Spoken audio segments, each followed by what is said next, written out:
Jack el Destripador fue el primer asesino en serie. En 1888 descuartizó al menos a 5 mujeres y nunca fue capturado. En aquella época no podían identificarse las huellas dactilares ni el grupo sanguíneo. Laura Richard es psicóloga del comportamiento del Departamento de Crímenes Violentos de Scotland Yard.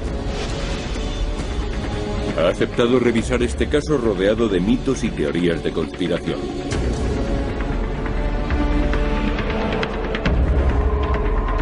Laura lleva 10 años estudiando a los criminales más peligrosos, violadores y asesinos en serie.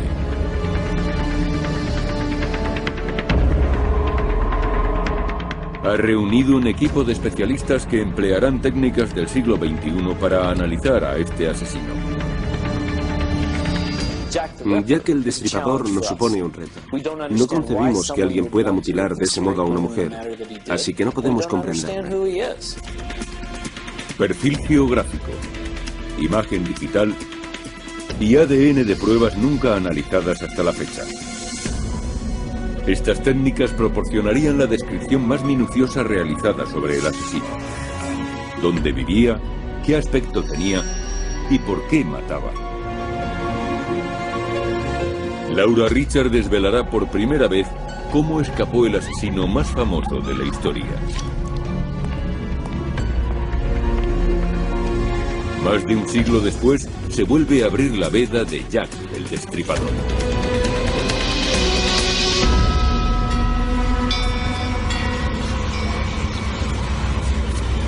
Jack el Destripador, el primer asesino en serie. But she was my wife, Polly Nichols.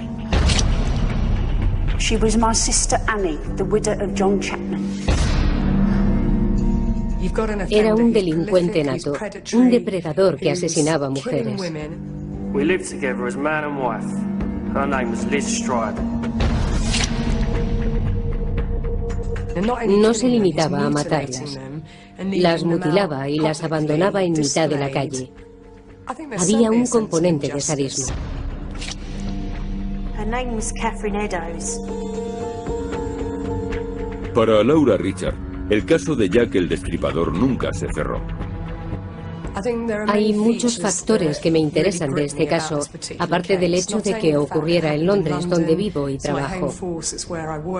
Me llama la atención la vulnerabilidad de las víctimas, lo triste de sus vidas y el modo en que acabaron.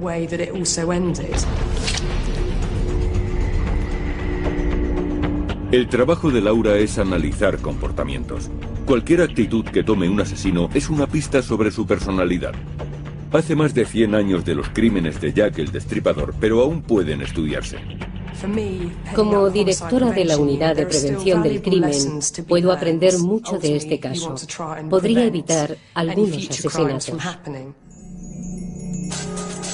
Estos crímenes han sido objeto de fascinación y repulsión durante décadas. Pero los datos reales fueron adulterados. Se interrogó a 200 testigos, se especuló con teorías inverosímiles y el caso nunca fue resuelto. La policía del Londres victoriano consideraba que el culpable debía de ser un demente. Aaron Kosminski, un interno inofensivo, se convirtió en sospechoso porque comía basura y creía oír voces. Después llegaron las teorías de la conspiración. Se mencionó al príncipe heredero Albert Edward, nieto de la reina Victoria. Tenía coartadas imposibles para todas las noches de los crímenes. ¿Era masón el médico personal de la reina Victoria, William Gall? Los historiadores siempre descartamos teorías infundadas, pero cada vez aparecen más. La prensa convirtió a Jack el Destripador en una leyenda, y su búsqueda se volvió un juego. Al tratarse del primer asesino en serie, la policía no estaba preparada para detenerlo. La investigación se suspendió tras 4 años sin resultados. Laura aceptó reabrirla y centrarse únicamente en los hechos. Nos conducimos como en un caso normal, basándonos en los hechos y en lo que podemos deducir del asesino sin dejarnos influir por posibles sospechosos. El objetivo es el análisis exhaustivo de la psicología del asesino. El punto de partida es lo que Laura llama victimología, llegar al asesino a través de las víctimas. El estilo de vida de una persona puede proporcionar pistas sobre su muerte. Se ha aceptado de manera general que hubo 5 víctimas y que la primera fue Polly Nichols. Tenía 43 años e hijos ya adultos y estaba separada de su marido. No tenía residencia fija y pasaba la mayor parte del tiempo en la calle. Era alcohólica. She got drunk every time I took her back. That's why I had to leave her altogether. Para saber cómo comenzó aquella época de terror, Laura visita la escena del crimen.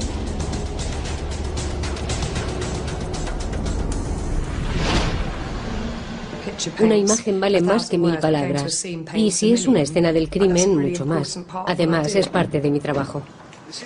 Esto es Bucks Row.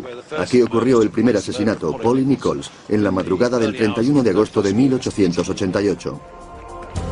Donald Rumbelow, experto en la figura del destripador, conoce todas estas calles a la perfección. Bucks Row está en el corazón del East End de Londres. Esta es la escena del crimen que menos ha alterado el paso del tiempo. La escuela que hay detrás de nosotros ya existía en 1888. La calle era una travesía de casitas adosadas. Ella yacía delante de una cuadra. Todo estaba muy oscuro. El único foco de luz estaba al final de la calle. Los pies apuntaban en esa dirección. ¿Quién la encontró?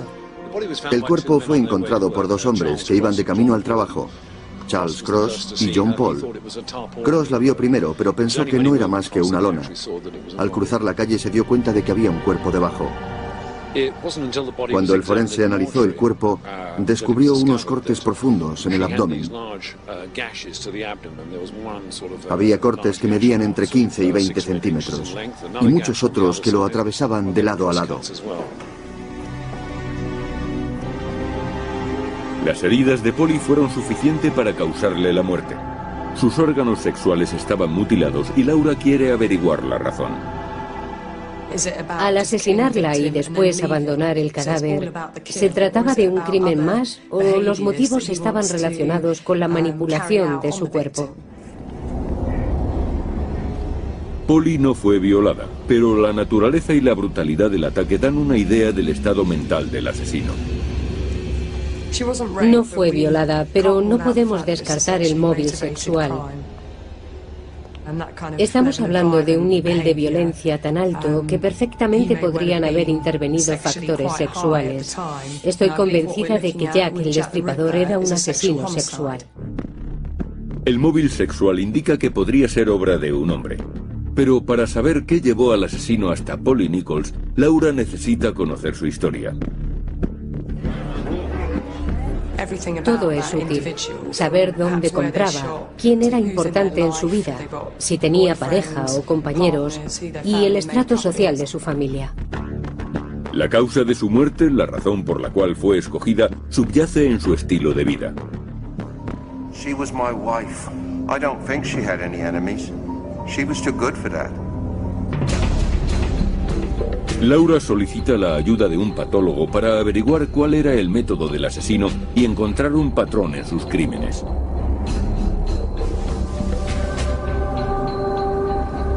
Tiene acceso a técnicas y procedimientos que los investigadores de 1888 no podían siquiera imaginar. Pero investigar un caso de más de 100 años es todo un desafío. Estos crímenes ocurrieron en un lugar que ya no existe.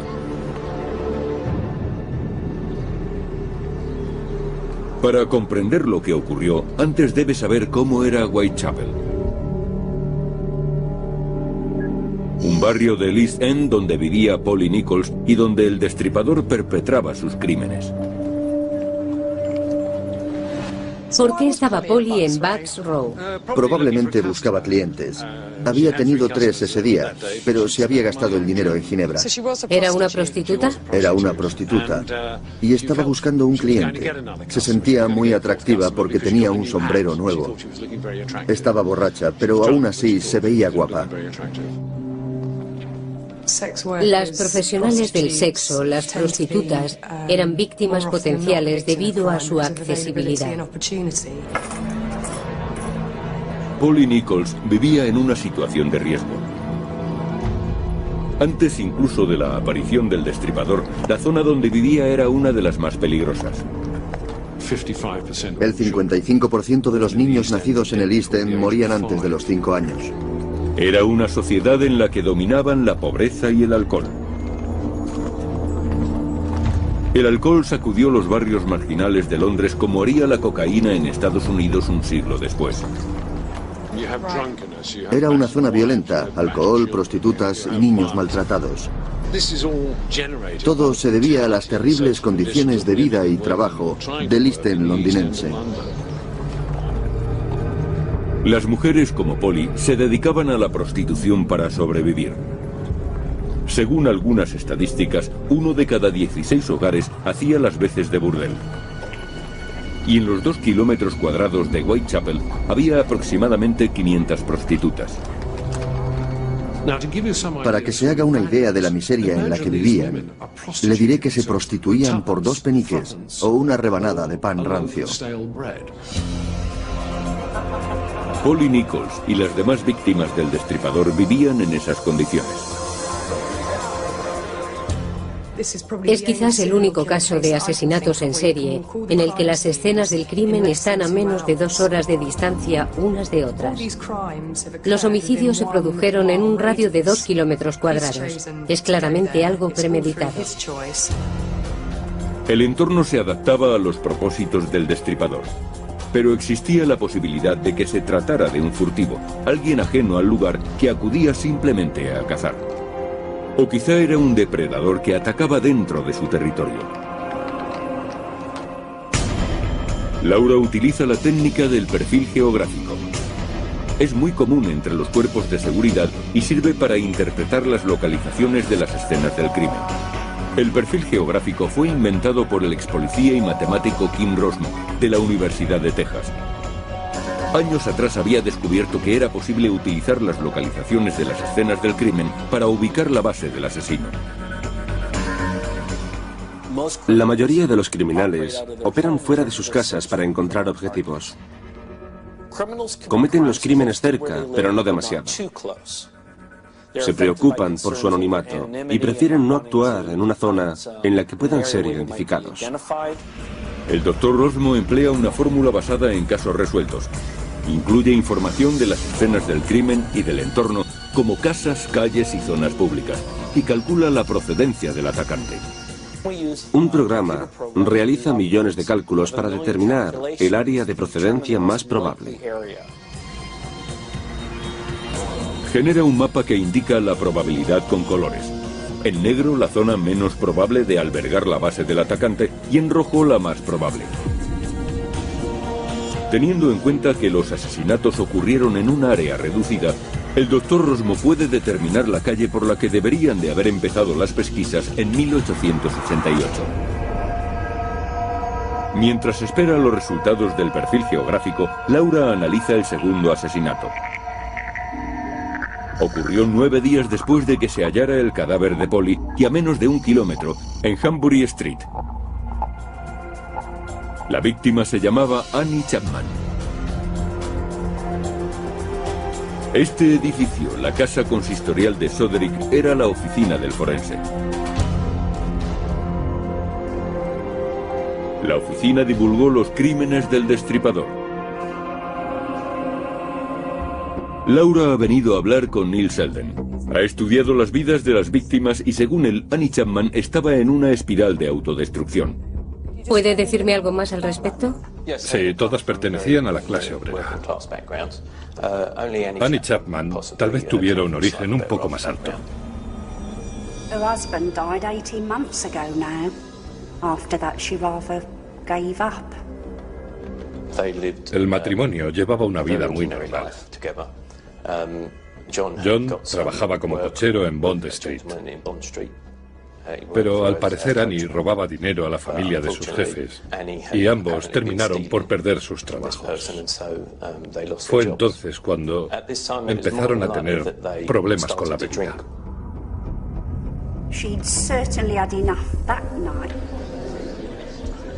¿Entonces era algo típico? Sí. También sabemos que ejercía la prostitución. Sí, recurría a ello ocasionalmente. El patio donde Annie fue asesinada ya no existe. Pero para saber lo que ocurrió, Laura ha de formarse una imagen mental de la escena del crimen. Consulta fotografías y dibujos de la época.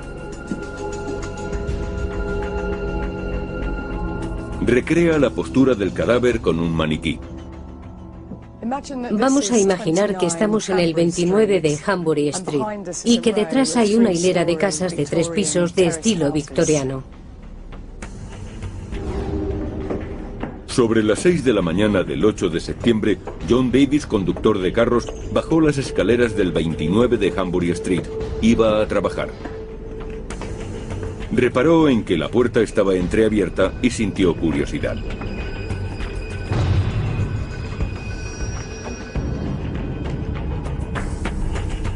The head was 6 inches in front of the bottom step. The left arm lay across the left breast. The legs were drawn up, feet resting on the ground, and the knees turned outward. Me fijé enseguida en que la escena era muy parecida a la del asesinato de Polly Nichols. La víctima había sido colocada como si la estuvieran exponiendo. El corte en el cuello era tan profundo que casi había sido decapitada. Le faltaba parte del útero. Le habían sacado los intestinos y se los habían colocado sobre el hombro izquierdo. Un testigo describió la escena. Todos los que vieron el cuerpo estaban aterrorizados, a punto de salir corriendo. En su técnica hay factores meramente funcionales. Dominar a la víctima, evitar que grite, inmovilizarla en el menor tiempo posible. Pero hay otros detalles que delatan su método. La satisfacción que todo el proceso le producía son factores exclusivos de este atacante en particular. Abrir a la víctima, sacarle los intestinos, colocárselos encima y llevarse consigo el útero es sin duda el resultado de una decisión que había tomado con anterioridad y conscientemente. Laura observa un comportamiento racional por parte del destripador incluso mientras asesina. Pretendía provocar miedo y perplejidad. Era parte de la emoción. El cuerpo había sido colocado a la vista de todo el mundo de manera intencionada. Este asesino sentía interés por la reacción del público y por el impacto que tenían sus actos. Era racional y calculador. Pero se colocaba en una situación en la que el riesgo de ser descubierto era muy alto. En el 29 de Hambury Street vivían 17 personas que entraban y salían constantemente. Podía haber sido sorprendido en cualquier momento. Escogió una zona muy concurrida para atacar a sus víctimas. De hecho, la zona en la que vivían sus víctimas. Estaba dispuesto a asumir grandes riesgos. Eso demuestra el autocontrol del destripador. Se trata de alguien que no puede dominar sus impulsos de matar a pesar del peligro. O bien de alguien muy disciplinado y confiado que sopesa los riesgos y juega con ellos. El comportamiento de Annie nos da la clave. Probablemente se fuera con él voluntariamente. De haber sido obligada, hubieran forcejeado y los vecinos lo habrían oído. Lo más seguro es que pensara que se trataba de un cliente inofensivo. Él la haría sentirse cómoda.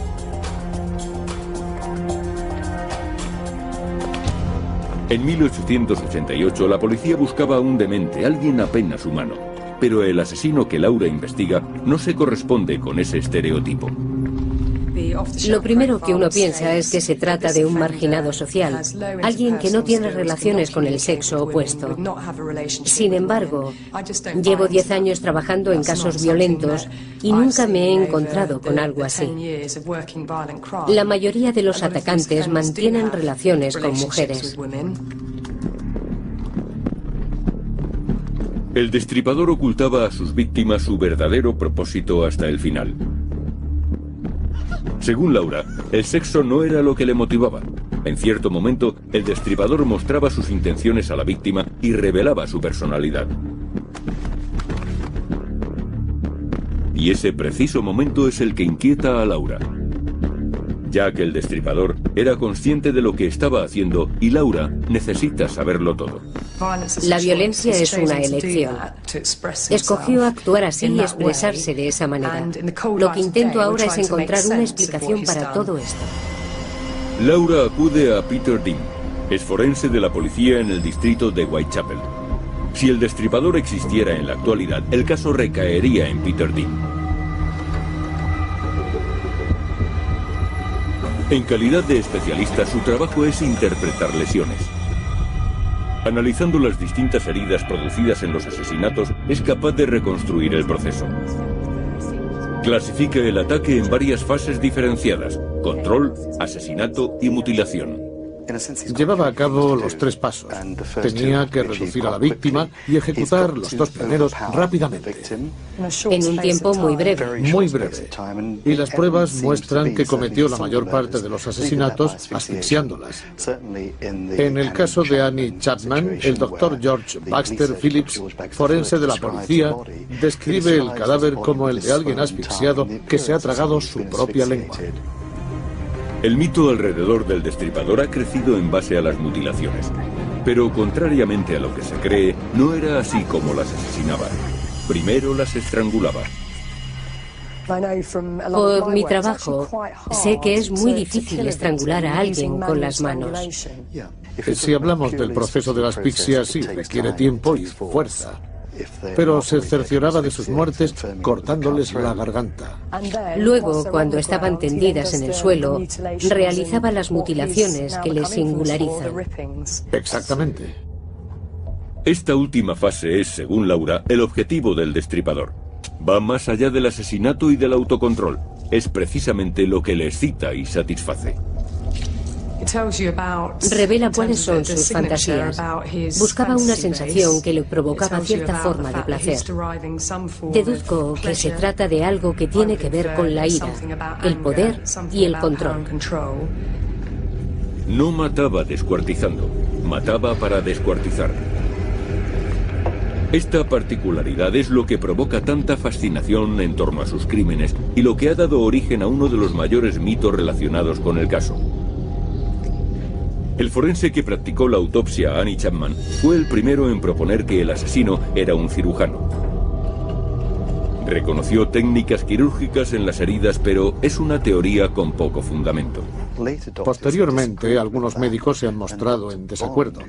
El doctor Bond revisó todas las autopsias y afirmó que el asesino no tenía conocimientos de anatomía o cirugía, ni siquiera los de alguien que hubiera trabajado de carnicero, en un matadero o en otros oficios propios de la época. Para Laura hay un aspecto mucho más importante que la formación médica del destripador: el proceso psicológico que lleva a cometer este daño a otra persona. Hablamos fríamente, centrándonos en los hechos, pero matar a alguien supone un proceso mental tremendo. Laura lleva 7 años estudiando asesinos y sus motivaciones. El destripador perpetró sus crímenes hace un siglo, pero según Laura, no dista mucho de los asesinos actuales. He recopilado mucha información sobre criminales violentos y asesinos en serie y me he remontado hasta sus infancias para encontrar experiencias traumáticas. Y si habían sufrido algún tipo de abuso físico, emocional o psicológico, algo que les convirtiera en lo que son. La gente indefensa suele tener ansias de poder, ya que el destripador encaja muy bien ahí. A Laura, la experiencia le dicta que la crueldad del destripador tiene su origen en algo que él mismo experimentó. De acuerdo con Peter Dean, la manera que escogió para expresar su ira le permitió infligir daños terribles y escapar sin siquiera mancharse de sangre. ¿Hasta qué punto se manchaba de sangre? Este tipo de mutilaciones provoca un gran flujo de sangre. Aunque el hecho de que las asfixiara antes de destriparlas lo limitara significativamente. Porque el corazón deja de latir. Exactamente. De esta manera no hay presión arterial. Y si todo se desarrollaba de noche y además llevaba un abrigo oscuro, tenía más posibilidades de pasar desapercibido entre la multitud y escapar. De este modo podía llevar a cabo todo lo que tuviera en mente y después desaparecer. El destripador había atacado 2 veces en un mes. Tras estos 2 asesinatos, el gobierno y el pueblo de Londres advirtieron que se enfrentaban a algo diferente y terrorífico. Mientras aguardaban, no podían imaginar que cometería 2 crímenes más en solo 1 hora. Y que dejaría tras de sí un rastro que podría retomarse más de un siglo después. Para Laura, el tiempo transcurrido es irrelevante. Aborda el caso con las mismas herramientas que emplearía si colaborase en una investigación actual. Ahora recibe una visita de su antiguo mentor, John Greed. Era uno de los miembros más respetados de la Policía Metropolitana. Se retiró en 2002 tras haber resuelto algunos de los crímenes más complejos de la historia de Londres. Además, es especialista en el caso del destripador y aporta nuevos elementos a la investigación. Están relacionados con la 4ª víctima, Catherine Eddowes. Hasta ahora no se conocía ninguna prueba física que hubiera sobrevivido hasta hoy, pero alguien aseguraba tener un chal que fue sustraído del cuerpo de Eddowes.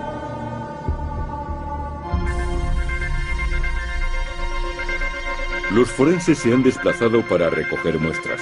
La autenticidad del chal es discutible.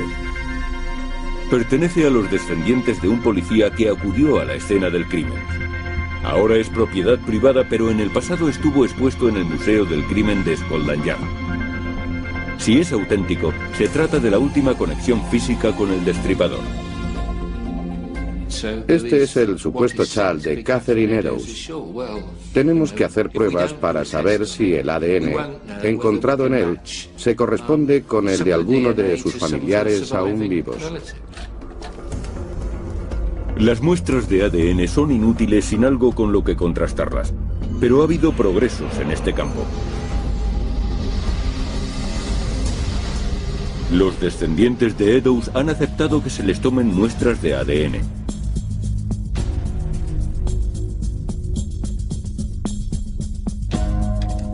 Teniendo en cuenta que el chal nunca ha estado en contacto con la familia, si demostramos que ha existido tal distancia, podremos demostrar que se trata del chal de Catherine Eddowes, pero debemos hacer las pruebas pertinentes.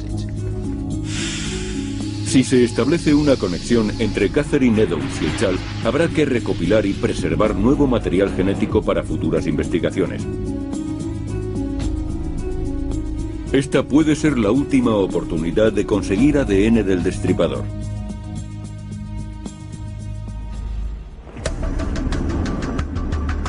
Catherine Eddowes fue asesinada el 30 de septiembre de 1888.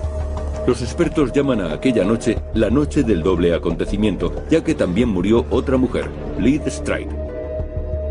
Esta es la noche mejor documentada de toda la carrera criminal del destripador. Con las fichas policiales y las declaraciones de los testigos y los forenses, es posible reconstruir los acontecimientos con precisión. Laura y John Greed ponen en común sus conocimientos. Él ha dirigido decenas de investigaciones policiales. Reconstruyen los movimientos de Liz Stride y Catherine Eddowes durante sus últimas horas. A las 8 de la mañana del 29 de septiembre, Catherine fue vista saliendo de una casa de empeño. Acababa de empeñar un par de botas de su compañero, John Kelly.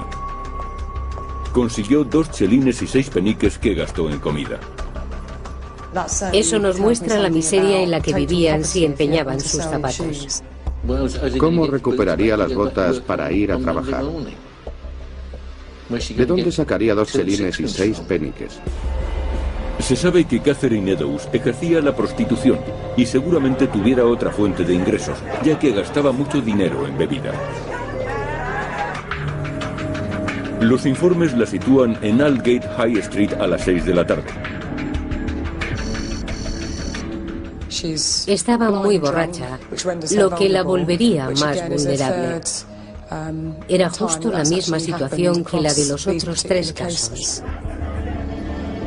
A 1 kilómetro de distancia, Liz también había estado bebiendo. La vieron en la taberna Queen's Head y más tarde en el bar de Bricklayer Arm. No tenían mucho más que hacer. Estaban el alcohol y el sexo, nada más. Al igual que Catherine, Elizabeth Stride también era prostituta. Había nacido en Suecia en 1843, pero gran parte de su historia es confusa, ya que Liz mentía acerca de su pasado. She told me that she'd been married and that her husband died when the Princess Alice sank. It wasn't true. De acuerdo con los registros, Catherine Eddowes fue detenida a las 8 de la tarde por embriaguez e incapacidad.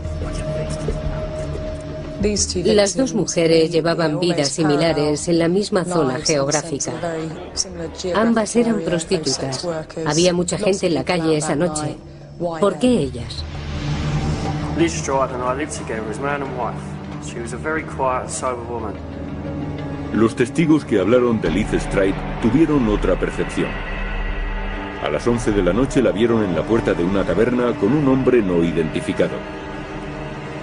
De hecho, se la vio con 3 hombres en las siguientes 2 horas. Sobre las 12:45, James Brown, un estibador, regresaba a casa cuando se cruzó con Liz y con un hombre de 1,75 m de estatura, fornido y con un abrigo largo. Parecía estar cortándole el paso y Brown, que más tarde identificaría el cadáver, la escuchó hablar.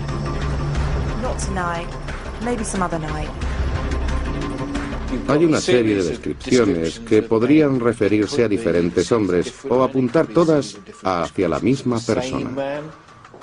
Ejercer la prostitución supone un gran riesgo. Las prostitutas están a merced de cualquiera, pero son igualmente un elemento problemático en una investigación. Pero si combinamos todo lo que sabemos, lo que dijeron los testigos, podemos crear un retrato robot. John ha decidido seguir el mismo procedimiento que utilizaría en una investigación actual: contrastar todas las descripciones aportadas por los testigos. De haber contado en 1888 con un retrato del sospechoso, ¿le habrían detenido antes de que volviese a matar?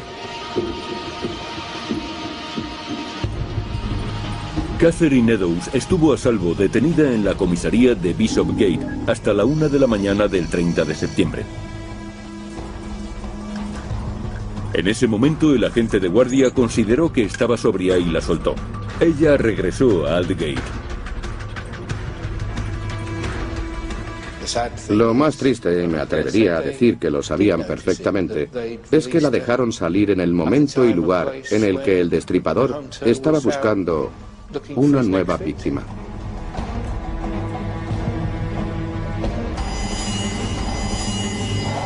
Ya se había encontrado con Liz Stride y su cuerpo yacía en Berners Street. Cuando lo descubrieron a las 12:45 de la noche todavía estaba caliente. El corte en la garganta todavía sangraba. Había muerto menos de 5 minutos antes. Aparte de esa herida no había nada más. No estaba mutilada. Los que descubrieron el cadáver habían interrumpido el trabajo del asesino. Al entrar en el patio, lo perturbaron. Pero no fueron lo suficientemente rápidos como para salvar a Liz Stride, y puede que involuntariamente determinasen el destino de Catherine Eddowes. El atacante debía completar su trabajo para satisfacer una necesidad particular. En aquellos momentos estaría, seguramente, dominado por la adrenalina, buscando a una víctima con la que pudiera culminar su ataque. Se sabe que el destripador estaba en Berners Street sobre la 1 de la madrugada y que se dirigió al oeste hacia Mitre Square. Llegaría a su destino a la 1:30, ya que el cadáver fue hallado a la 1:45 y era evidente que le había dedicado tiempo. Catherine Eddowes sufrió mutilaciones mucho peores que las víctimas anteriores. Parecía haber querido resarcirse del primer intento frustrado de la noche. Pero solo él sabía lo que se le pasaba por la cabeza en ese momento. A lo mejor ella le rechazó como cliente y él se ensañó, destrozándole la cara y cortándole la nariz. Se puede establecer una tercera localización del destripador en aquella noche. A las 2:55, el inspector Alfred Long llevaba a cabo una investigación en Gloucester Street. Una pintada le llamó la atención y debajo descubrió un jirón de ropa ensangrentado. Había sido cortado del delantal de Eddowes. Sabemos con certeza que el asesino recogió esta prueba en la escena del crimen y la colocó en otro lugar. Lo relevante del asunto radica en el momento y el lugar. En Berners Street lo interrumpieron. Al buscar una segunda víctima, reparó en Catherine Eddowes en Mitre Square. El hallazgo de Gloucester Street indica que había cambiado de dirección. Había completado su trabajo, la noche había terminado y se retiraba. ¿Se dirigía a casa? ¿A qué distancia vivía de las escenas del crimen? Una semana después, George Lass recibió una carta. Estaba al cargo del Comité de Vigilancia de Whitechapel, formado por ciudadanos que patrullaban las calles buscando al destripador. El encabezamiento de la carta decía, desde el infierno, y venía acompañada de medio riñón. Estimado señor Lass, le envío medio riñón que le extraje a una mujer que he conservado para usted. La otra parte la cociné y me la comí. Estaba sabroso. Si tiene un poco de paciencia, le enviaré también el cuchillo ensangrentado con el que lo estirpé. Firmado, Atrápeme si puede, señor Lass. Los periódicos y la policía recibían multitud de cartas firmadas por el destripador, pero ninguna gozó de tanta credibilidad. Era un riñón afectado por la enfermedad de Bright, una enfermedad que se sabía que Catherine Eddowes padecía. La longitud de la arteria renal correspondía con la que permanecía en el cuerpo de Catherine. Todo aquello le daba mucha más credibilidad a la carta que recibió Lass. ¿Qué revela la carta de su autor? Algunos sostienen que se trata de un truco, que el destripador la redactó de modo que la policía pensara que se trataba de un hombre algo instruido. Laura recurre a la doctora Frances Rock, lingüista forense especialista en el análisis de este tipo de textos. ¿Qué puede decirnos esta carta acerca del agresor? Hay palabras interesantes. Dos de ellas están escritas con faltas de ortografía, como cuchillo y blanco. A nosotros nos parecen errores, pero puede que el autor no fuera consciente de ello. No podemos utilizar esta carta para identificarle, pero podemos hacer otro tipo de observaciones que nos ayuden a imaginar cómo era el asesino. Es evidente que quien escribió esta carta no era una persona muy culta. La carta revela poco de su autor, pero teorías de la conspiración aparte, la prueba más evidente es que el autor no era un hombre cultivado. Eso lo sitúa en las clases más bajas. Para Laura, la carta ofrece dos pistas más: la referencia al canibalismo y el hecho de que Lass fuera el destinatario. Solo he tratado dos casos en los últimos 10 años en los que ha habido elementos de canibalismo. Casos en los que han extraído un órgano con la intención de cocinarlo y consumirlo. Quizás era lo que quería que la gente creyera para aterrorizar a la comunidad y tener un impacto más grande. A diferencia de las otras cartas que eran fraudes evidentes, no se comunicó la existencia de esta última al gobierno ni a la prensa. El destripador no pretendía un impacto a nivel nacional. La envió a un cabecilla del barrio porque su interés se limitaba a Whitechapel. Todas las pruebas apuntaban en la misma dirección. El destripador era alguien de la zona. La mañana del 9 de noviembre de 1888, Thomas Bowyer se desplazó hasta Maylor's Court en Whitechapel para cobrar un alquiler. Al no recibir respuesta, se asomó por la ventana. Más tarde relataría a la prensa que lo que vio allí dentro era obra del diablo.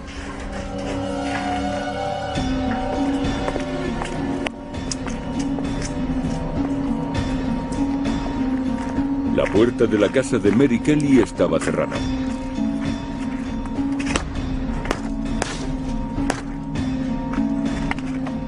Había partes de su cuerpo por toda la habitación. Se sabe menos de esta víctima que de las anteriores. Era más joven que las demás, tenía alrededor de 25 años y era conocida por su belleza, pero no se conservan fotografías. También era prostituta, pero de todas las víctimas del destripador, solo ella tenía un domicilio fijo. Fue la única a la que asesinaron en una casa. La crueldad con que la trató es probablemente la más desproporcionada que se ha infligido a un ser humano. The face is gashed beyond all recognition. The nose, cheeks, eyebrows and ears being partially removed. Quizá pasó horas con aquel cuerpo. Puede que se sintiera cómodo en el lugar en que estaba actuando y que consiguiera dominarla rápidamente. Tuvo tiempo de hacer cuanto quiso, obedeciendo a su fantasía y a sus caprichos. Both breasts have been removed by more or less circular incisions. The heart is absent. La mayoría de los especialistas en Jack el Destripador sostienen que fue su último asesinato. Después de Mary Kelly y por razones nunca aclaradas, dejó de matar. Laura ha estudiado los 5 asesinatos. Todas las piezas que necesitaba empiezan a encajar. Los test de ADN, el perfil geográfico y el retrato del destripador generado por ordenador. Con toda esta información, ¿podría estar cerca de desenmascararlo?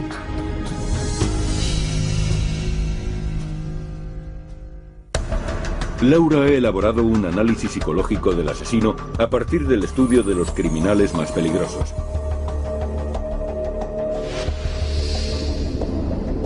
Asesinos y violadores en serie. Los homólogos actuales de Jack el Destripador. John Grieve, antiguo director de la Brigada de Homicidios de Scotland Yard, ha seguido investigando y aporta 2 nuevos elementos. El primero es el resultado de un intento de extracción de ADN de una prenda que supuestamente perteneció a Catherine Eddowes, la 4ª mujer asesinada.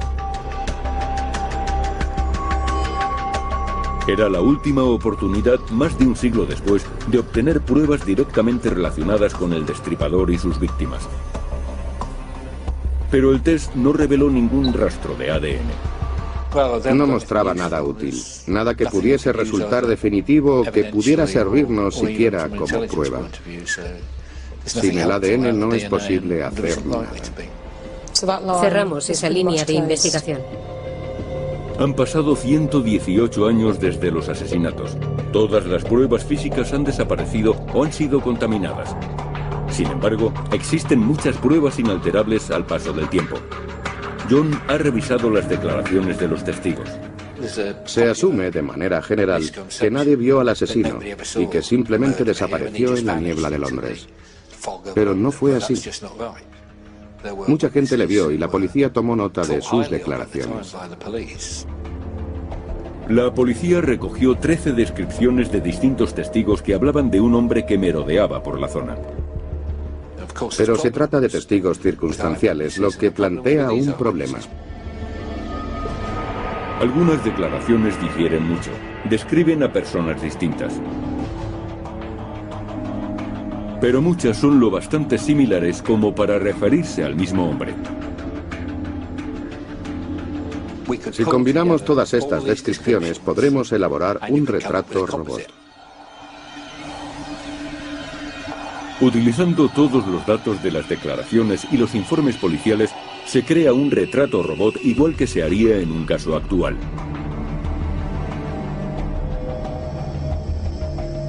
Entre 25 y 35 años. Entre 1,65 m y 1,75 m de estatura. Este es el hombre que las autoridades deberían haber buscado en 1888. Laura combina el perfil físico del asesino con su perfil psicológico. Según su estudio, no se trata del genio criminal de la leyenda. Desde luego no era Einstein. Sabemos que le gustaba asumir riesgos, que era impulsivo e irresponsable, pero nunca fue capturado y esto puede deberse en un 80% a la suerte, aunque un 20% recaería en la planificación de sus actos. Y era lo suficientemente listo como para sopesar los riesgos. Sabía cómo abandonar la escena del crimen si las cosas se complicaban, y también creemos que tenía determinación. Perpetró un doble crimen en una noche. No se limitó a agredir a Liz Stride y, al no poder consumar su crimen, asumir que el riesgo era demasiado alto, se alejó 1 kilómetro y atacó a otra persona. No era un marginado social. No le suponía un problema abordar a las mujeres. Probablemente se tratara de un sujeto manipulador muy hábil a la hora de mentir convincentemente. Se acercaría y se comportaría de un modo encantador.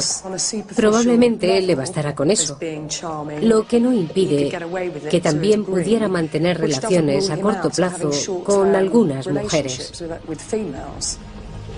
Era una persona que evidenciaba un desequilibrio emocional. Lo más probable es que no sintiera empatía ni arrepentimiento, ni siquiera culpa. No creo que eso le preocupara. Seguramente veía a sus víctimas como objetos. Era la combinación de esos factores: encanto, determinación, crueldad y su habilidad para pasar desapercibido, lo que le volvía tan peligroso. La clave es que, de haber llamado la atención, los testigos le habrían mencionado con frecuencia en sus declaraciones, pero asumieron que era inofensivo y estaba justo delante de ellos. Vivía cerca de las escenas del crimen, en Whitechapel. ¿Pero dónde? Laura pidió ayuda al Dr. Kim Rosmo, que estaba convencido de poder identificar la calle en la que vivía. Su sistema de perfil geográfico ha sido empleado por las autoridades de todo el mundo para capturar asesinos en serie. Introduce las 5 localizaciones de los asesinatos. Las zonas rojas indican los lugares donde se debería haber investigado. Se pueden ver las zonas que el programa identifica como probables: Flower and Dean Street, Passion Street y Troll Street, en el centro de Whitechapel. ¿Debió concentrar la policía sus esfuerzos en Flower and Dean Street? De aquella calle solo queda un pequeño tramo. Ha cambiado completamente desde 1888, pero el censo de la época nos muestra cómo era el lugar: uno de los guetos más pobres de Londres. El perfil geográfico indica que Jack vivía aquí, entre sus víctimas. Se basa exclusivamente en los puntos concretos de los asesinatos, pero encaja perfectamente con la historia de las mujeres asesinadas. Un año antes de los crímenes, todas vivían en un radio de 100 metros con respecto a esta calle. De hecho, la policía investigó casa por casa tras el asesinato de Eddowes. No hay informes sobre los interrogatorios que se llevaron a cabo.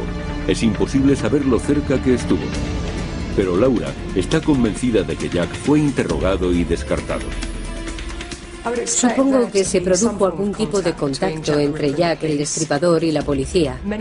He oído a muchos agentes decir: sabré quién es en cuanto lo vea, pero nunca se da el caso, porque el agresor nunca es como lo imaginaba.